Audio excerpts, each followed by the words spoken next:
அஸ்ஸலாமு அலைக்கும் வரஹ்மத்துல்லாஹி வபரகாத்துஹு. மக்களே எல்லாரும் எப்படி இருக்கீங்க? நல்லா இருக்கீங்களா? இன்னைக்கு ஒரு மினி விலாகில் என்னன்னு பார்க்கலாம். என்ன மீன் வாங்கியிருக்கோம் அப்படின்னு மார்க்கெட்டுக்கு போயிட்டு பக்கெட் ஃபுல்லாக மீன் தான். அப்புறம் பார்த்திங்கன்னா நெத்திலி மீன் வந்து நல்லா ஃப்ரெஷ்ஷாக இருந்தது. பெருசு பெருசு நெத்திலிங்க. அதனால் அது வாங்கிட்டு வந்தோம் நாங்கள். பாருங்கள் எப்படி ஃப்ரெஷ்ஷாக இருக்குது. நல்லா வெள்ளை வெள்ளைன்னு வந்து நல்லா பெருசாகவும் இருக்குது, ஃப்ரெஷ்ஷாகவும் இருக்குது. பாருங்கள், இந்த மாதிரி தான் வாங்கணும் நெத்திலி. ரொம்ப பெருசும் இல்லாமல் ரொம்ப சின்னதாக இல்லை, இது மீடியம் சைஸ் தான். இதோட பெருசாக கூட இருக்கும், இதோட சின்னதாக கூட இருக்கும். இன்னும் சின்னதாக இருக்கிறது இன்னும் ருசியாக இருக்கும். அது க்ளீன் பண்ணுறது கொஞ்சம், அது வறுத்தா கொஞ்சம் இது இருக்குது. இதில் முள் எப்படி எடுக்கிறது அப்படிங்கிறது வந்து நான் வீடியோ போடுறேன்.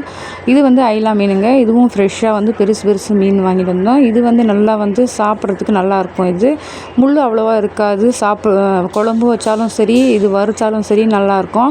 நீங்கள் வந்து என்ன பண்ணுங்கள், வெங்காயம் தக்காளி கொஞ்சம் வந்து இது போட்டுக்குங்க, மிளகுத்தூள் இந்த மாதிரியெல்லாம் போட்டு கறி மாதிரி வந்து கூட நீங்கள் இது வந்து மீன் வந்து செய்யலாம். அப்புறம் பார்த்திங்கன்னா ஒரு 2 மீன் வந்து அந்த பச்சை மீன், இது முரலோ என்னமோ சொல்லுவாங்க அந்த மீன், அதுவும் வாங்கிட்டு வந்தோம்.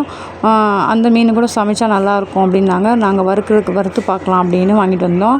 ஐலா பார்த்திங்கன்னா எப்படி பெருசு பெருசாக இருக்குது, நல்லாவும் இருக்குது ஐலா. நீங்கள் ஐலா சாப்பிட்ருக்கீங்களாங்கிறத கமெண்ட் பண்ணுங்கள். இது வஞ்சரம் மீனை கூட இந்த தோத்திரம் வந்து நல்லாயிருக்கும். இது இந்த நான் வந்து ஐலா வந்து க்ளீன் பண்ணிவிட்டு நடுவில் கட் பண்ணிவிட்டு வறுக்க போகிறேன், அப்படியே முழுசாக. நீங்கள் எப்படி பண்ணுவீங்கங்கிறது சொல்லுங்கள். அப்புறம் வந்து இந்த நெத்திலி வந்து தலையை பிச்சு போட்டுட்டு அப்படியே நல்லா கழுவிட்டு கூட வறுக்கலாம். இல்லைனா நடுவில் இருக்கிற முள் கூட நம்ம எடுத்துடலாம். எப்படி முள் எடுக்கிறதுன்னு இன்னொரு வீடியோவில் உங்களுக்கு நான் காமிக்கிறேன். இந்த வீடியோ பிடிச்சிருந்தால் லைக் பண்ணுங்கள், ஷேர் பண்ணுங்கள், கமெண்ட் பண்ணுங்கள். மறக்காம சேனலுக்கு சப்ஸ்கிரைப் பண்ணி வச்சுக்கோங்க. அப்போ தான் நான் போடுற வீடியோ உடனே நோட்டிஃபிகேஷனில் வரும். சப்ஸ்கிரைப் பண்ணலனாலும் பரவாயில்ல, ஒரு லைக் மட்டும் தட்டி விடுங்க. எங்கள் வீட்டு பூனை சும்மாவே இருக்க மாட்டேங்குது. பூனையில் இது மீனில் வந்து கை போட்டுக்கிட்டே இருக்குது. அடுத்து ஒரு நல்ல வீடியோவில் தான் சந்திக்கலாம். अस्सलाम वालेकुम वरहमतुल्लाहि वबरकातुहू. बाय. ए खुशी चुप के रहेंगी नहीं कि तू?